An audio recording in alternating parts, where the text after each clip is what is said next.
വാർത്തകൾ വിശദമായി. കാട്ടാനയുടെ സംഹാരതാണ്ഡവം, തെങ്ങും വാഴയും നശിപ്പിച്ചു. ജനജീവിതം ദുരിതത്തിൽ. തൃശൂരിന്റെ വനമേഖലയിൽ വീട് വിട്ടു പോകേണ്ട സാഹചര്യം. മാന്നാമംഗലം വനാതിർത്തിയോട് ചേർന്ന പ്രദേശങ്ങളിൽ കാട്ടാനയുടെ നാശതാണ്ഡവം തുടരുന്നു. തെങ്ങ്, വാഴ, റബ്ബർ, ഇടവിളകൾ എന്നിവ കൂട്ടത്തോടെ നശിപ്പിച്ച് ആനക്കൂട്ടം കൃഷിയിടങ്ങളിൽ ഇറങ്ങുകയാണ്. ദിവസം ചെല്ലുന്തോറും ജനജീവിതം ദുരിതപൂർണമാകുന്നു. തെങ്ങ് ഒടിച്ചുതള്ളി വാഴത്തോട്ടങ്ങൾ മുഴുവൻ നശിപ്പിച്ചു. കൃഷിക്കാരുടെ മാസങ്ങളുടെ അധ്വാനം നിമിഷങ്ങൾക്കകം നശിച്ചു. രാത്രിയായാൽ ഉറങ്ങാൻ പറ്റാത്ത അവസ്ഥയാണിവിടെ.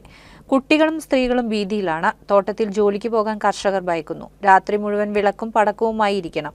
ഒരു ദിവസം പണിക്ക് പോയാൽ പിറ്റേന്ന് കൃഷിയൊന്നും കാണില്ല. ഇങ്ങനെ പോയാൽ വീട് വിട്ടു പോകേണ്ട ഗതികേടിലാണ് തങ്ങളെന്ന് പരിസരവാസി പറയുന്നു.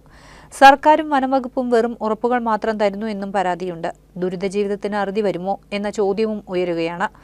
വെള്ളക്കാരിത്തടം ജനകീയ സമിതിക്ക് രാജൻ MLA നേതൃത്വത്തിൽ മുഖ്യമന്ത്രിയെ കണ്ട പരിഹാരം ആവശ്യപ്പെട്ടിട്ടുണ്ട്. ഉടൻ നടപടി, ഹോട്ട്സ്പോട്ടുകൾ, AI നിരീക്ഷണം എന്നിവയ്ക്ക് മുഖ്യമന്ത്രി ഉറപ്പ് നൽകിയിട്ടുണ്ട്. എന്നാൽ നിലവിൽ നാശനഷ്ടങ്ങൾ കൂടി വരികയാണെന്ന് നാട്ടുകാർ പറയുന്നു. സ്ഥിരം പരിഹാരം കാണണമെന്നതാണ് പ്രദേശവാസികളുടെ പ്രധാന ആവശ്യം. ദിലീപ് സാർക്കേസ് സ്റ്റഡി അബ്രോഡ്. PhD നിങ്ങൾക്കിനി വിദേശത്തും ചെയ്യാം. Europe is the hope.